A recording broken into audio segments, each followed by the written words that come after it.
All right, it looks like most of you have found your seats. We're going to start the program. So once again, I want to say good afternoon and welcome to the 2018 Family Partnership Luncheon. My name is Tommy Hillman, and I am a proud board member of the Family Partnership. We are very excited this year to be celebrating our 140-year anniversary as an organization.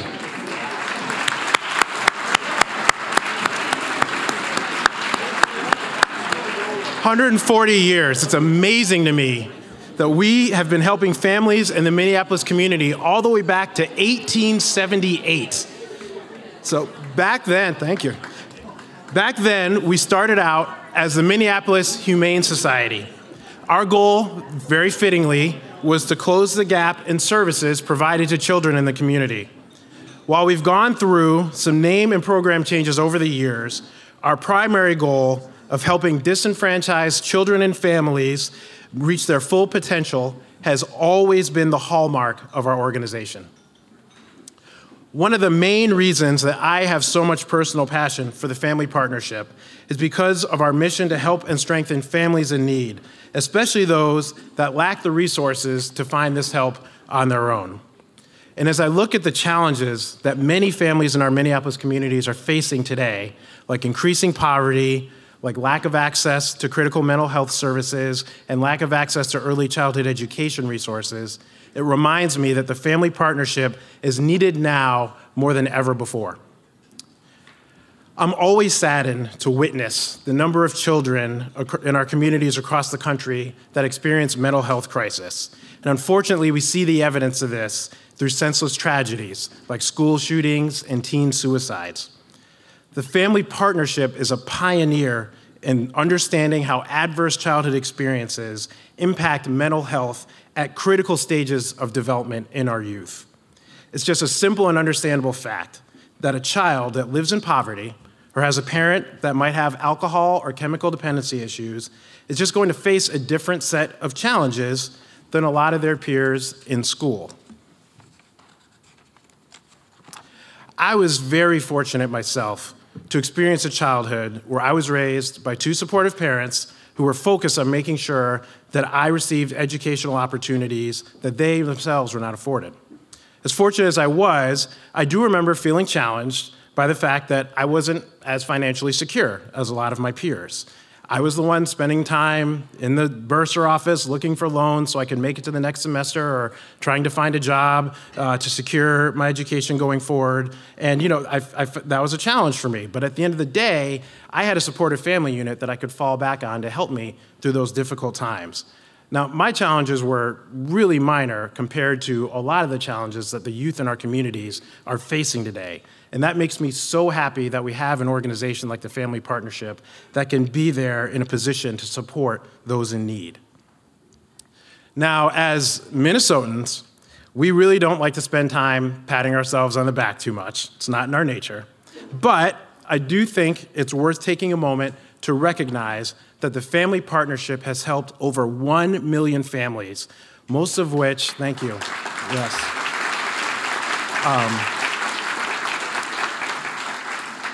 Most of which have limited resources and options, and we help them to live healthier and more productive lives. So we've had our moment. Now that we've had that moment, it was brief, but we've had it. Now is the time to figure out how we're going to spend the next 140 years, helping future generations of families to thrive. And it goes without saying, we can't do it without your help. So thank you so much to everyone in this room that has supported us over the years. And thank you in advance for the support that you provide going forward. Your contributions and your sacrifices make a big difference in the lives of our Minnesota families. So thank you.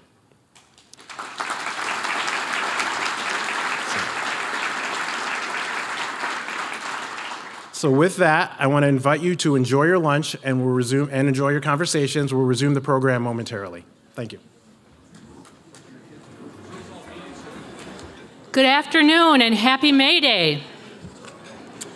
I'm Molly Greenman, President and CEO of the Family Partnership, and I am delighted to welcome you today to our annual luncheon, Better Together. Thank you, Tommy, for sharing your story and your valuable service on our board of directors. And thanks to all of our current and former board members who are here today. If you would raise your hands, please.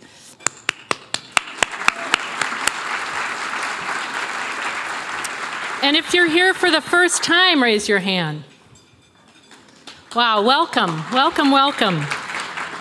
To our returning guests, thank you for your continued support.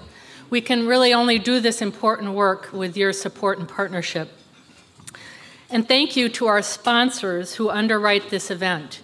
Their generous contributions allow us to, every dollar that we raise today goes directly to our programming. So that's fantastic, thank you. And thanks to our table hosts. We absolutely could not do this lunch without your hard work. A special thank you to our Champion Society members who are noted by the orange ribbon on their name tags. These individuals have pledged significant multi-year financial support, which helps us achieve stability in service to our mission. And you too could become a champion today and wear one of those ribbons next year. Last but not least, I am thrilled to welcome a number of our partners from the public sector, both elected and staff leaders, along with many friends from the foundation world. Both of these sectors are playing an increasingly important role in the success of the Family Partnership. So this is an important year for us. The Family Partnership celebrates 140 years of service to Minnesota.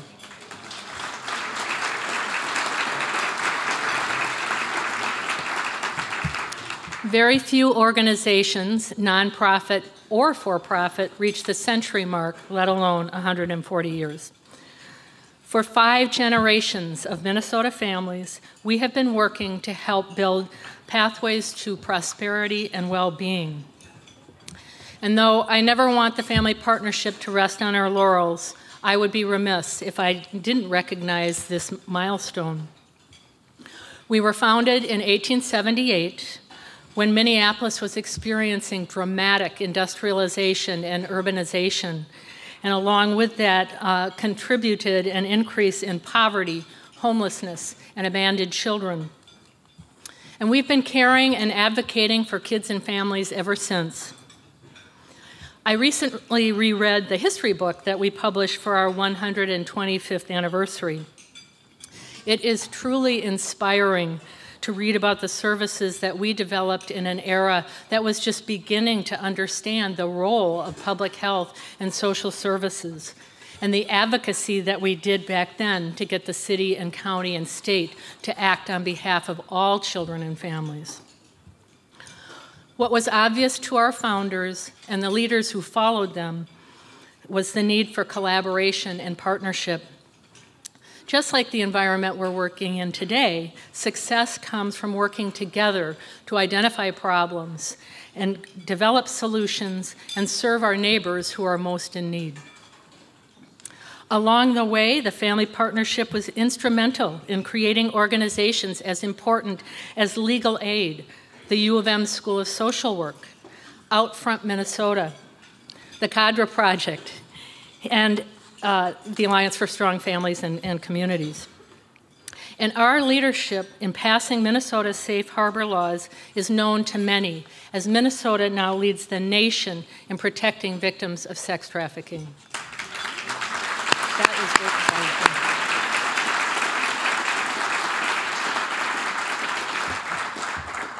140 years later, we continue to work with communities to clear the path for prosperity and well-being through counseling, education programs, and advocacy. Now, our programs have certainly evolved. We're not good because we're old. We're old because we're good. Very good.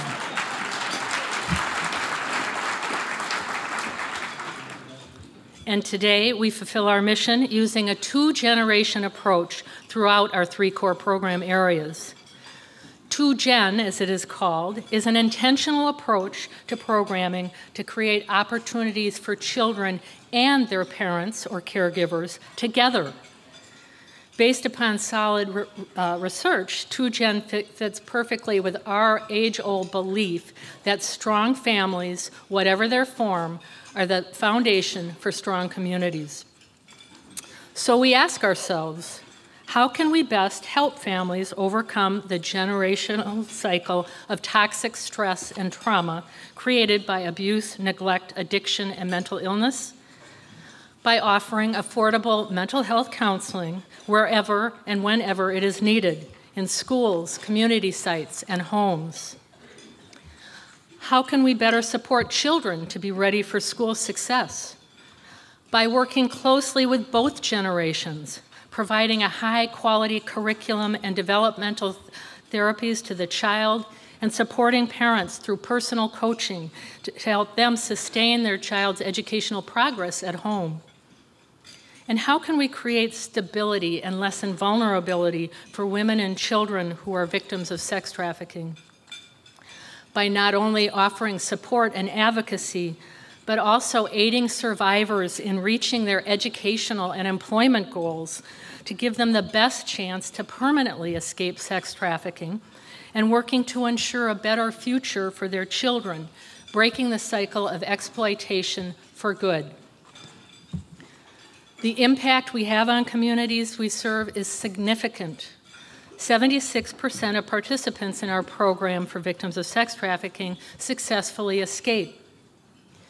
82% of counseling clients make good to excellent progress on their goals, and 92% of students in our multicultural therapeutic preschools, all of whom come from low-income homes, graduate ready for kindergarten.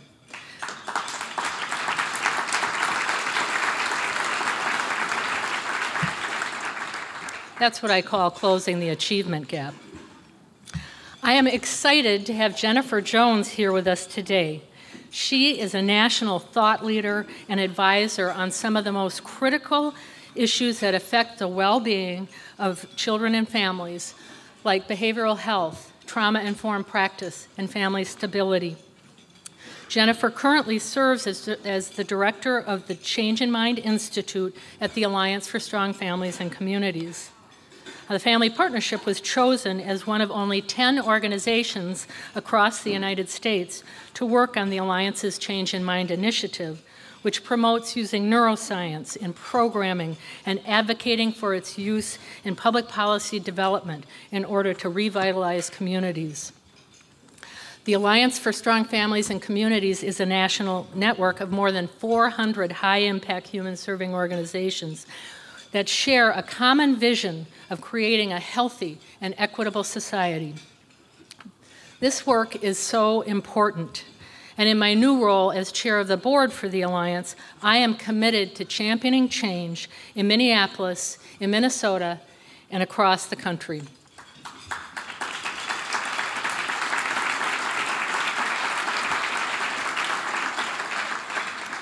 Families in Minnesota face poverty for many reasons. And at the Family Partnership, we provide solutions for families to thrive. We're proud to be a member of the Alliance and to have Jennifer here with us today to describe how neuroscience and the two-generation model are revolutionizing the work of the human services sector. Please join me in welcoming Jennifer Jones.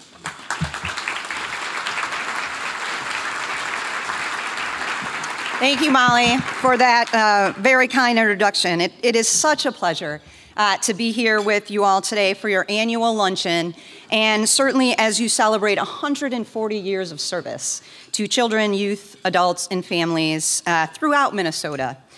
You do amazing work, and you have so much to be proud of. As Molly said, I'm currently serving as the director of the Change in Mind Institute at the Alliance for Strong Families and Communities. And we work to translate knowledge into best practices to really improve communities across the nation to realize our vision of a healthy and equitable society for all. Our strategic action network of thousands of social sector professionals work with millions of people every day to help them build, maintain, and restore their physical, emotional, social, and economic well-being. The Family Partnership has been a member of the Alliance since our founding more than 100 years ago.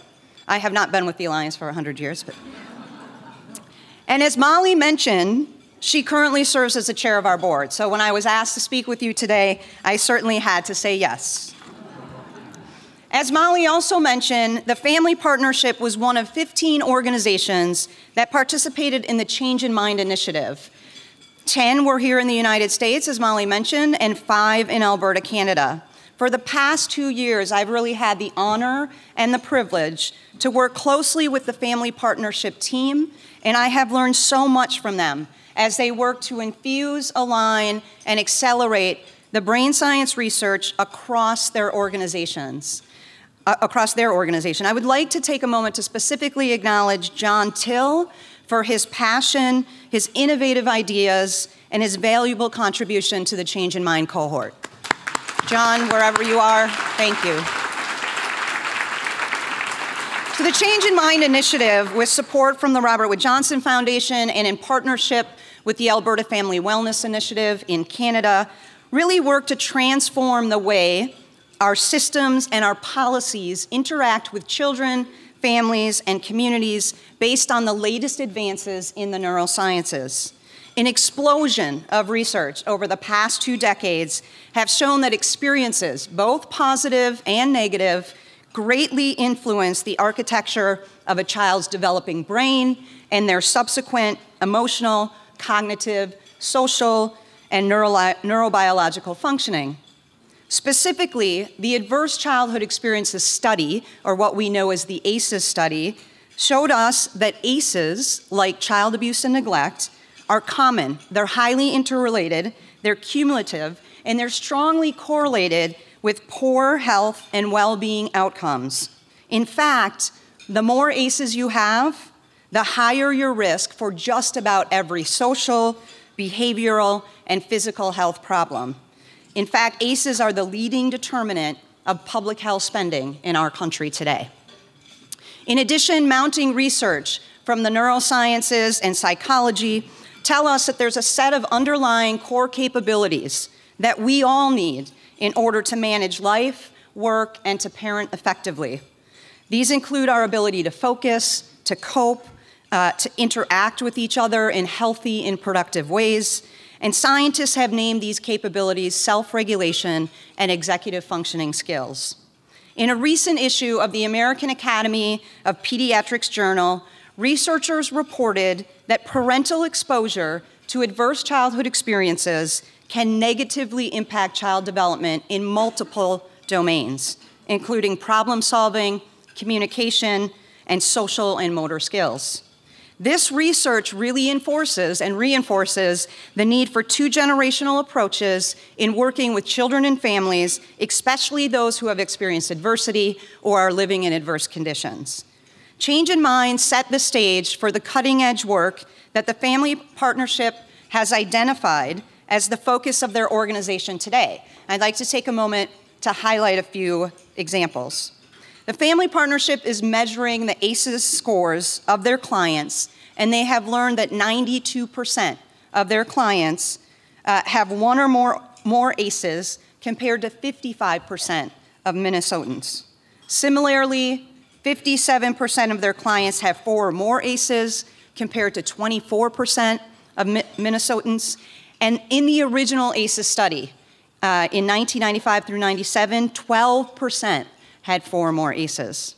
So they're implementing a 2-generation approach to executive functioning coaching so that children in their therapeutic preschools have the support that they need to build their executive functioning skills, while their parents, who also have high ACE scores, are similarly supported in building their own executive functioning skills. No one else in this country has developed a 2-generation approach to executive functioning. So it is critically important innovation by the Family Partnership that we will all be watching and learning from. The Family Partnership, as Molly mentioned, is a recognized expert on sex trafficking. Their sex trafficking program, known as Pride, is 40 years old this year. It is the oldest sex trafficking intervention program in Minnesota. They recognize that if we do not help survivors of trafficking change their economic circumstances, future generations will continue to be trapped in the cycle of poverty and exploitation that has already devastated so many families in Minnesota and beyond. They are innovating by implementing the mobility mentoring program with their Pride clients, and they're doing this in partnership with the Minneapolis Rotary Club. This is an evidence-based coaching strategy designed to increase executive functioning skills that are really necessary for participants in getting and keeping jobs and also completing a college degree. The Family Partnership is not afraid of a challenge. It is implementing mobility mentoring, first with some of its most economically vulnerable clients within their Pride program, and then once additional resources are secured, they will expand these services to families served by their in-home parenting program, as well as their therapeutic preschools. This is a very important strategy in terms of breaking intergenerational cycles of poverty, exploitation, and adversity. Now, I know I'm not supposed to have a favorite Change in Mind site or a favorite Alliance member, but the Family Partnership is certainly high on my list. And I'm a Badger fan from Wisconsin. The Family Partnership has shifted their entire organization's focus to using brain science to inform their programs and their policies, including building executive functioning and self-regulation skills, and doing that through a two-generation approach. It shows that they have embraced the brain science concepts and the goals of Change in Mind, and it certainly is now in the DNA of their organization. They have truly embraced the charge to transform their organizational culture, their systems, and their policies, and chose to innovate in game-changing ways that will truly make a meaningful difference in the lives of children and families in Minnesota. They are doing things in ways that no one else in the field is, with a laser-focused mission on breaking intergenerational cycles of exploitation and poverty and ACEs. If any organization can do it, it's the Family Partnership. Their leadership, their vision, their commitment, and their willingness to fail to succeed is truly inspirational. They carry the best interest of all Minnesotans in every aspect of the work that they do. Again, it is such an honor to be here with you today as you celebrate your years of service, your many successes, and more importantly, all that you have done over the last 140 years to improve the lives of children, adults, families, and communities throughout Minnesota and across this country. So congratulations on 140 years. I want to say, here's to 140 more, but hopefully through your dedication and your innovative ways, Minnesotans will be living healthier, happier, and more productive lives, and your services will no longer be needed.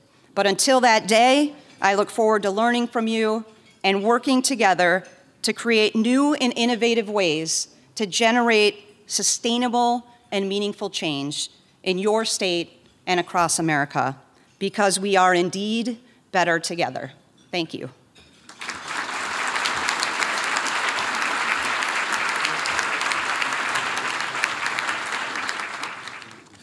Thank you, Jennifer, for those inspired words. And now I'd like to welcome Mayor Jacob Fry. It's very fitting that the mayor is joining us today. Just like Mayor Fry, the Family Partnership cares about our neighbors. And very much like the neighborhoods of the city, we have grown and become more diverse. For 140 years, as you may have heard, the Family Partnerships played an important role in strengthening Minneapolis.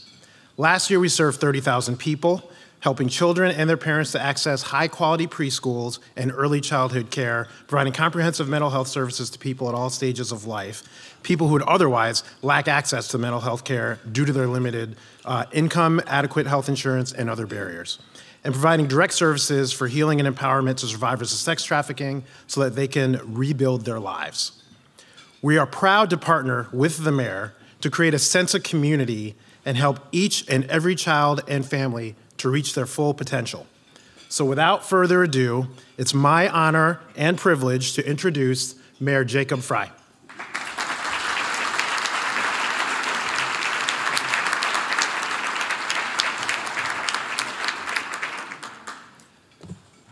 Well, good afternoon, and thank you so much for having me today. It is a great honor to be here. And congratulations to the Family Partnership on celebrating 140 years of providing quality programming that support children and families in the Twin Cities. You know, I cannot think of any work that is more important than helping those that are struggling, those that are in some cases in dire need of help and assistance, providing that foundation from which our entire community can rise. It is that high-quality early childhood education and care that the Family Partnership is known for, and it not only strengthens pre-kindergarten readiness, but also supports children's healthy development and overall stability for families.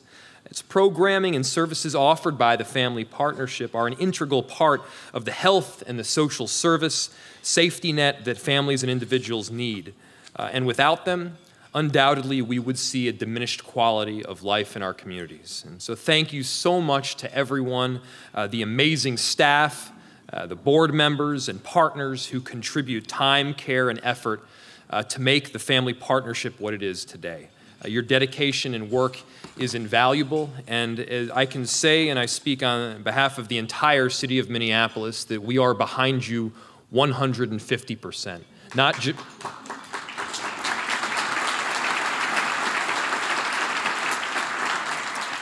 Behind you, not just in terms of this bonding initiative presently at the state legislature, but really for the long haul. You know, this is critical work. This is critical work not just for the individuals that you're helping right now, but for the entire city of Minneapolis. We need to make sure that every single bit of talent that we have on the table in Minneapolis is utilized. We need to make sure that every kid growing up in our schools has the opportunity to succeed, to run with a great idea, to become an entrepreneur, to live a brilliant life. Right now, you may be aware that in the Twin Cities collectively, we have a workforce shortage. In fact, as late as about September of 2017, we had 71,000 job vacancies. That number is just going up. If we do not make sure that every single bit of talent is realized, if we do not provide those supportive foundations and struts from which people can rise, if we do not support the Family Partnership in their initiatives to make sure that every single kid, regardless of who they are, who their parents were, what side of the cracks they grew up on, has the opportunity to succeed, then we, as a city, we're leaving about $31 billion on the table by 2040. And so not only is this the right thing to do, the moral imperative, it's also the economically and smart thing to do. No business person would say that leaving $31 billion on the table is an okay thing. So we need to make sure that every single kid succeeds, and we need to be continuously supporting the Family Partnership work. And in honor of that work, we have a proclamation I will be presenting here today. And so, whereas the Family Partnership was founded in 1878 and celebrates its 140th anniversary in 2018, and whereas 5 generations later, the Family Partnership continues to help find opportunities for children in school and life and advocate for policies that give all families and children greater prospects for successful lives, and whereas last year alone, the Family Partnership served more than 30,000 individuals at 3 service centers and in schools, community centers, and churches in the metro area. And whereas innovative programs like the Family Partnership's Promoting Recovery, Independence, Dignity, and Equality Pride program underscore the organization's leadership on issues like the fight against sex trafficking, helping women and children to escape sex trafficking for 40 years. And whereas the Family Partnership is grateful to the many individuals, partners, and community for their support, And whereas the mission of the Family Partnership is as relevant today as it was when it was founded, to build strong families, vital communities, and better futures for children. Now, therefore, I, Jacob Fry, the mayor of the city of Minneapolis, do hereby proclaim May 1st, 2018 as Family Partnership Day in Minneapolis. Congratulations on 140 years. Thank you so much.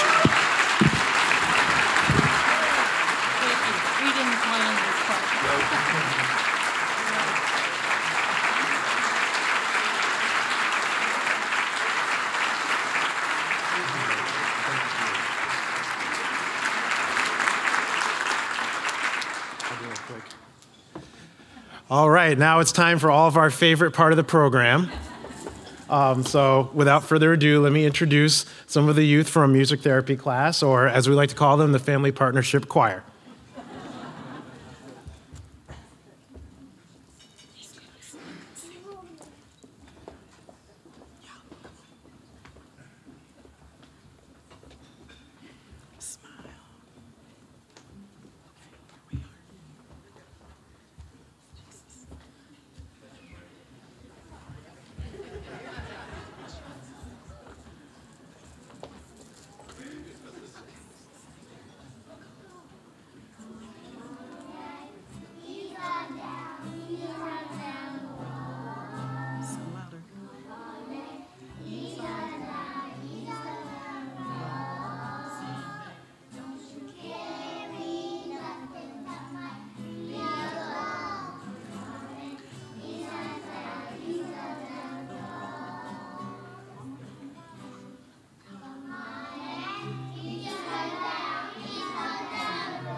My name is David Brackett.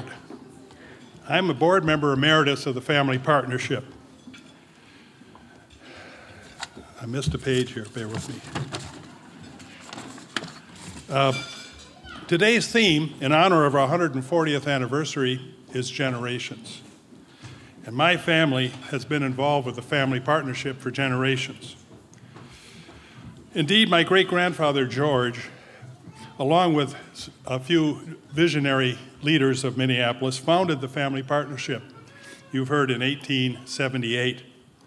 I'm a fourth-generation descendant of George, and George moved here to Minneapolis in 1858. He was 22 years old, and his imprint on the city was broad. He was elected mayor in 1873. He inaugurated the fire department and was the first fire chief. He commissioned the courthouse, and he also initiated the development of our wonderful park system. He had appointed his good friend Carl Loring to do that. He donated his house to the city, and it became the first hospital. Who does that? A plaque still hangs there to commemorate the site, which went on to become Hennepin County Medical Center. But of all these civic and philanthropic activities, the one I'm most proud of is this organization. The Family Partnership, pardon me, as mayor, he knew there were homeless kids, battered women, and people in trouble. But who would you contact for help? 140 years ago, I know he could not have imagined that just how needy we are still today. Earlier, you heard from Jennifer Jones speak about the two-generation model. Most adults living in poverty today grew up in poverty. And I fear that multi-generational poverty will continue unless we break the cycle. Our two-gen approach can reverse this, giving our clients the additional tools they need to succeed now and thrive into future generations. If you look at 5 generations past, then just imagine 5 generations in the future of families who are no longer living in poverty. The bridge between these generations are all the people in this room. This is why I'm asking you to make a gift today. The reality is that we can only deal with the present tense. If we look to the past or to the future, we can talk about it, but we can't do anything about it. So I have seen how this organization has grown and how it is adapted to serve the people who are caught in the persistent gaps in access to education, employment, and health care. The Family Partnership cannot operate without support from individuals like all of you here today. My role is to ask you to consider a gift to the Family Partnership. My wife Diane and I have made our financial commitment with a multi-year pledge. I give to the Family Partnership, not because my great-grandfather organized the partnership. I give today because I believe in the quality of the work we do. The fact that we have been doing this work for 140 years is all more impressive. I would like to leave you with a quote from my great-grandfather, George Brackett. This quote has served as my motivation for giving. Before he died, he was honored at a testimonial dinner in Minneapolis.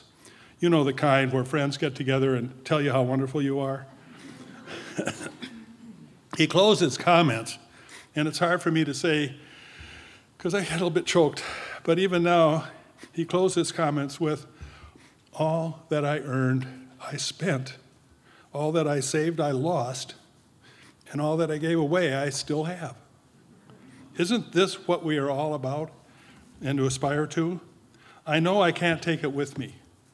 Why not give it away now while I can and witness the benefits of the gift?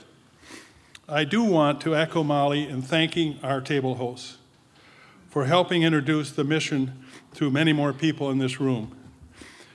Table hosts, would you please hand out the envelopes that are in your packet?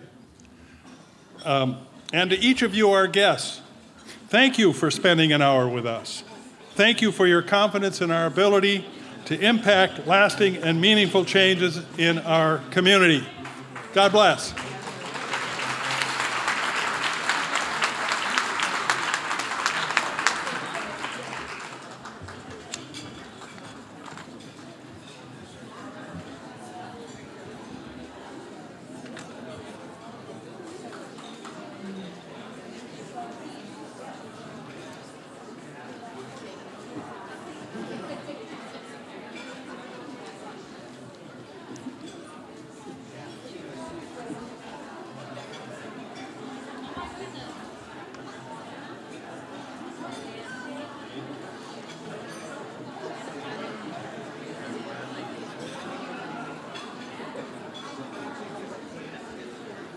Thank you, table hosts. Thank you, David, for being such a wonderful role model in the action of generosity of your time and of your money and of your spirit. Thank you. I am Kit Bream, and I am honored and delighted to serve the Family Partnership as its Vice President of Advancement. My first day at the Family Partnership was 3 weeks ago, on the Monday after the big blizzard. Even in April, I love our Minnesota snowstorms. They bring out the best in us. We have to work together. It's a great example of how we are truly better together. And thanks to an 8:30 a.m. coffee with Molly, I also literally know the importance of a task of the Family Partnership, that of clearing the path. Thank you for believing in the potential of each and every individual. Thanks to your financial support today, the Family Partnership can better fulfill our mission, further integrate the two-generation philosophy throughout the organization, and forge ahead as a thought leader and change maker. Please make sure you hand in your completed pledge forms to your table hosts. Table hosts, please make sure to return your materials. And each and every one of you, know that you leave here having made a difference for a family, for the city of Minneapolis, and for our great state of Minnesota. Thank you, and enjoy this beautiful afternoon.